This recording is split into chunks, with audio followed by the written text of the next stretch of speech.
నిన్న వైఎస్ జగన్కి రాళ్ళు ఇసిరారంటే ఎవరు? అదేంటి చిత్రమో పాపం. ఎప్పుడు ఎలక్షన్లు రాగానే ఆయనకి ఏదో ఒక గాయం జరుగుతుంది. కరెక్ట్గా ఎలక్షన్ ముందే ఎవరో ఒకరు చచ్చిపోవడం లేదా చంపేయడము. అంత హై సెక్యూరిటీ సిఐఎస్ఎఫ్ ఉన్న వైజాగ్ ఎయిర్పోర్ట్లో 2019కి కోడి కత్తితో గాయం చేశారంట అక్కడ. సరే, మనందరం ఏం చేసాం?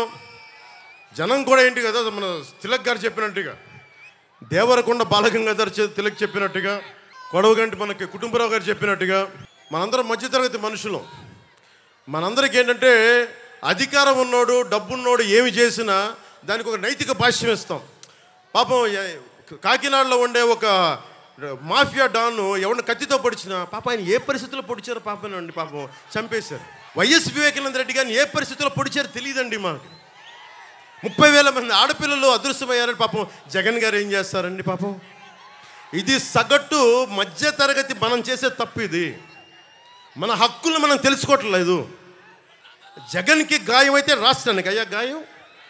మీ జెడ్ కేటగిరీ సెక్యూరిటీ ఏం చేస్తుందా? మీ జెడ్ కేటగిరీ సెక్యూరిటీ చూసుకోరా మీరు? మరి చంద్రబాబు గారి మీద రాళ్ళు కొట్టించినప్పుడు రాళ్ళ వర్షమే కురిపించారా మీరు? అప్పుడు ఏమైపోయినాయి? అప్పుడు రాష్ట్రానికి గాయం జరగలేదా? అంటే మీ మీద ఇంత గులకరాయి పడితేనే గాయం అయిపోయినట్టు. ఏమో ఎవడు చేశాడో నా సంతాపం నాకు బాధ కలుగుతుంది. నన్ను అడిగారు ఈ రోజున స్టేట్మెంట్ ఇవ్వమని చెప్పారు మా పార్టీ వక్తలందరూ. సార్ జగన్ గారికి ఇలా దెబ్బ తగిలింది అంటే నన్ను ఏం చేయమంటారన్న? ఆయనకి కొంచెం మీరు త్వరగా కోలుకోవాలని ఇవ్వంటే ఏమో అది నిజమో అబద్ధమో నాకేం తెలుసు. అతనే ఇలా టక్కుని కొట్టేసుకున్నాడేమో ఎవరికి తెలుసు? తెలియదు కదా. ఎందుకంటే కరెంటు పోయింది, దండలు ఉన్నాయంట, ఆ దండల్లో వాళ్ళే రాయిపెట్టి కొట్టుకున్నాడేమో. లేదు నిజంగా పోని ఒకసారి నాన్న పులి కథలాగా ఒకసారి చెప్తే బాగుంటుంది. ప్రతిసారి ఎలక్షన్ రాగానే జరిగితే నిజంగా పులి వచ్చిన నాన్న పులి కథలాగా అది అబద్ధం అనుకుంటాం.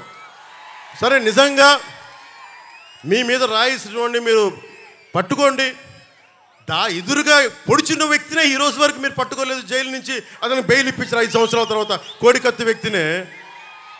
ఈ సెంటిమెంట్ డ్రామాలు దయచేసి ఆపండి. ఈ నాటకాలు భరించలేకపోతున్నాం. నేను వచ్చేటప్పుడు నా మీద బోల్డెన్ రాళ్ళు పడతా ఉంటాయి. మనకి పిఆర్పి టైంలో నేను ఖమ్మం వెళ్తూ ఉంటే నా మీద రాళ్ల వర్షం.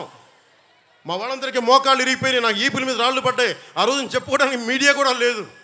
మొత్తం కరెంట్ ఆపేశారు రాజశేఖర రెడ్డి గారి ప్రభుత్వం. మరి దెబ్బలు తిని మేము వచ్చాం. నా స్టేజ్లు కూల్చేశారు. కాదు, నేను ముఖ్యమంత్రి కొడుకుని కాదు కదా, ముఖ్యమంత్రిని కాదు కదా. మన కథలు ఎవరికి తెలియవు. జగన్ గారికి ఎంత రాగానే అయ్యయ్యో ఎంత బాగా జరిగిపోయింది, అయ్యయ్యో పాపం. అమర్నాథ్ని తిరుగు తోటలో కాల్ చేస్తే పాపం లేదు. అది వైసీపీ వాళ్ళకి పట్టదు. రేపల్లెలో ఒక ఆడపడుచుని దారుణంగా భర్త ముందు మనకి మానాన్ని పాడు చేస్తే పాపం దొంగతనం చేయడానికి వచ్చారండి. అలా అనుకోలేదండి. దొంగలని దుర్మార్గుల్ని వెనకేసుకొచ్చే వస్తే మనుషులు. జగన్ గారిది ఇంత పడగానే నాకు నిజంగా అనిపించింది, జెడ్ కేటగిరీ సెక్యూరిటీ మీరందరూ ఏమయ్యారయ్యా? పోలీస్ అధికారులు ఏమయ్యారు? డీజీపీ గారు ఏమైపోయారు? ఇంటెలిజెన్స్ ఆఫీసర్ గారు ఏమైపోయారు మీరంతా? ఒక అందరినీ దాడి చేసే వ్యక్తి అతని మీద దాడి చేయడానికి ఎవడన్నా సంతోషిస్తాడు? మనకి నిజంగా సాహసిస్తాడా? నిజంగా ఇంత యంత్రాంగం ఉండి పట్టుకోవడానికి మీకు ఎంతసేపు పట్టుకోవడానికి? రేపొద్దున ఎవడన్నా పట్టుకుని కూడా వాళ్ళు ప్రేరేపించారు, వీళ్ళు మీ వాడే చేశాడేమో. 2019లో మీ కూర్చోబెట్టి కోడి కత్తి కోసం జగన్ గారు సీఎం అవ్వాలని డ్రామా ఆడటానికి నేనే పొడిచానని ఆ అబ్బాయి చెప్పాడు. ఈరోజు అలాగే చేశారేమో కనుక్కోండి. కానీ నేను మీకు చెప్తున్నాను, ఇలాంటి డ్రామాలకి మనం పడాల్సిన అవసరం లేదు. దయచేసి పడకండి. నిర్ద్వందంగా దాన్ని తీసి పక్కన పెట్టండి. అరే, ఇద్దరు చెల్లెళ్ళు సొంత చెల్లెళ్ళు. అరే, మా నాన్నగారిని చంపేశారు, మా చిన్నాయిని చంపేశాడంటే అడ్డగోలుగా బద్దలు కొట్టి కత్తితో పొడిచి చంపితే అందరూ గుండి పొడిచి పడిపోయాడు. వీళ్ళ కథలు మనం ఎలా నమ్ముతాం? ఈరోజు ఆయన వివేకానంద రెడ్డి గారు అమ్మాయి సునీత గారు వైరాలజిస్ట్. ఆవిడ అమెరికాలో చదువుకున్న వ్యక్తి, వైరాలజిస్టు. కరోనా లాంటి వైరస్ని ఆవిడ దాని మీద నిజంగా వైద్యం చేయగలిగే వ్యక్తి. ఆవిడ కూర్చొని నా తండ్రిని చంపేశారు, నా తండ్రిని చంపారంటే ఒక్క పోలీస్ అధికారి దాని మీద మాట్లాడు. CBI central bureau of investigation వస్తే కడపలో కోర్టులోకి వెళ్ళనివ్వరు వాళ్ళని. ఇంత దారుణంగా ఉంటే మనందరం కూర్చొని చేతులు ముడుచు కూర్చున్నాం. మనందరం, మనకు పౌరుషం చచ్చిపోయింది, మనందరికి చచ్చిపోయింది. ఎందుకు నేను వ్యతిరేక ఓటును చీలొద్దు చీలొద్దు చీలొద్దు ఎందుకంటానంటే, ప్రజాస్వామ్యాన్ని కూలి చేసేవాడు ఒకడు కూర్చొని మనందరినీ పొడుస్తా చంపుతా దోపిడీ చేస్తా ఉంటే ఎంతకాలం భరిస్తాం? ఎంతకాలం?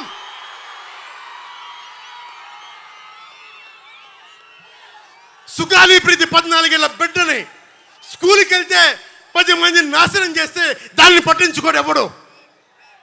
జగన్మోహన్కి బొక్క పడితే, చిన్న గులకరాయి పడితే రాష్ట్రం అంతా ఊగిపోతాయి. సగటు మనిషి బాధ మనకి తెలియదు. సగటు మనిషి బాధ మర్చిపోయాం. నిజంగా నాకు ఆవేదన ఉంది, ఏడుపు వస్తుంది. ఒక్క మీ జగన్ మీద ఎంతమంది దాడి చేస్తా ఉన్నారు అని అంటే నిజంగా ఆశ్చర్యం అనిపిస్తుంది. ఒక్క మీ జగన్ మీద ఓ చంద్రబాబు, ఓ ఈనాడు, ఓ ఆంధ్రజ్యోతి, ఓ టీవీ5, ఓ దత్తపుత్రుడు, ఓ బీజేపీ, ఓ కాంగ్రెస్, ఇవన్నీ సరిపోవంటూ ఇన్ని కుట్రలు, ఇన్ని అబద్ధాలు, ఇన్ని మోసాలు, కుటిల పద్మవ్యూహంలో వీరంతా కూడా ఒక్కటై బాణాలు సంధిస్తున్నది ఒక్క మీ జగన్ మీద.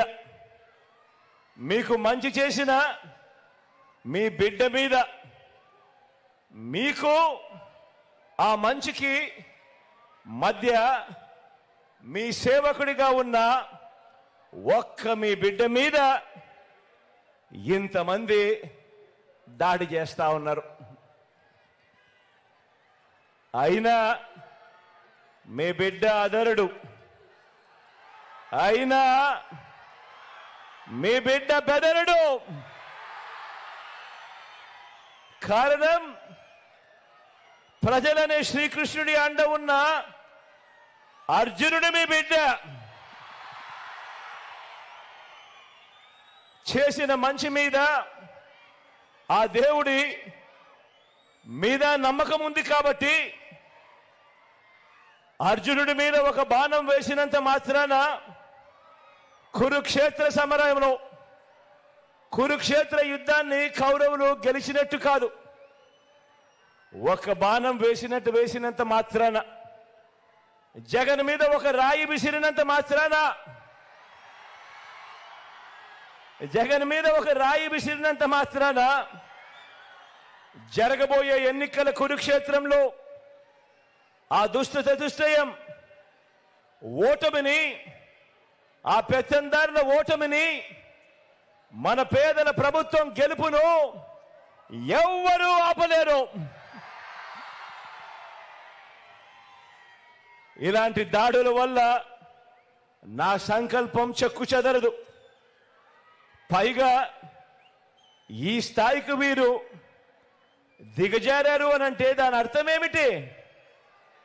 ఈ స్థాయికి వారు దిగజారారు అని అంటే దాని అర్థం ఏమిటి? విజయానికి మనం అంత చేరువుగా ఉన్నామని, విజయానికి వాళ్ళంత దూరంగా ఉన్నారనే కదా దాని అర్థము.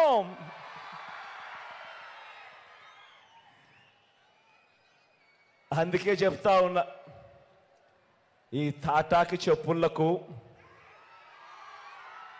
మీ బిడ్డ అదరుడు, మీ బిడ్డ బెదరడు. మీకు సేవ చేయాలన్న నా సంకల్పం మరింత పెరుగుతుందే తప్ప ఏ కొంచెం కూడా వెనుకడుగు వేసే ప్రసక్తే లేదు.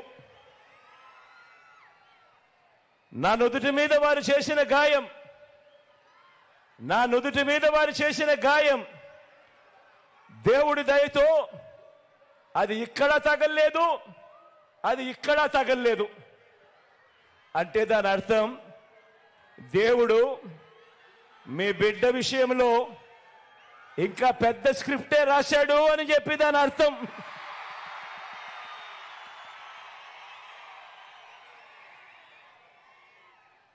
నా నుదుటి మీద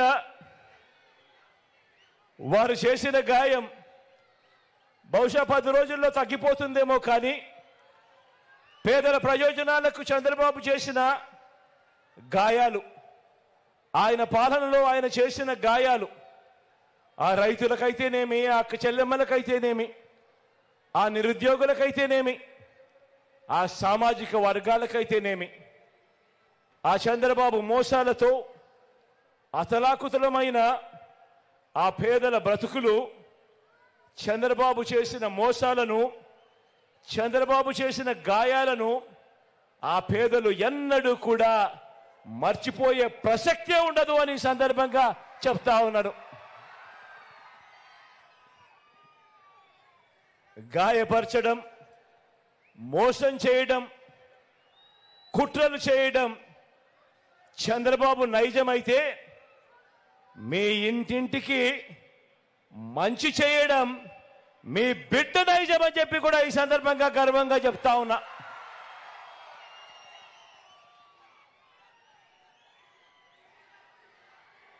ఈ కూటమి నాయకుడు ఈ చంద్రబాబు గారి 30 ఏళ్ల ఫిలాసఫీ ఒకసారి చూడండి. 30 సంవత్సరాల చంద్రబాబు ఫిలాసఫీ ఒకసారి గమనించండి. పేద ప్రజలకు ఏ మంచి ఇవ్వద్దు అని, పేద ప్రజలకు ఏ మంచి చేయొద్దు అన్నది చంద్రబాబు ఫిలాసఫీ. ఇలా ఎంతమందికి చంద్రబాబు ఇవ్వద్దు అని చంద్రబాబు వాదించాడో గుర్తు తెచ్చుకుంటే బాబు ఎలాంటి వాడో అందరికీ కూడా అర్థమవుతుంది ఆయన నైజం.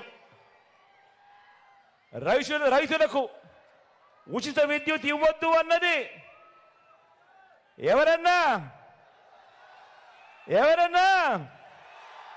ఎవరక్క మీరే చెప్పండి. రైతులకు ఉచిత విద్యుత్ ఇస్తే ఆ తీగల మీద బట్టలారేసుకోవాలి అని ఇవ్వద్దు అని ఎవరు చెప్పారు? ఈ బాబే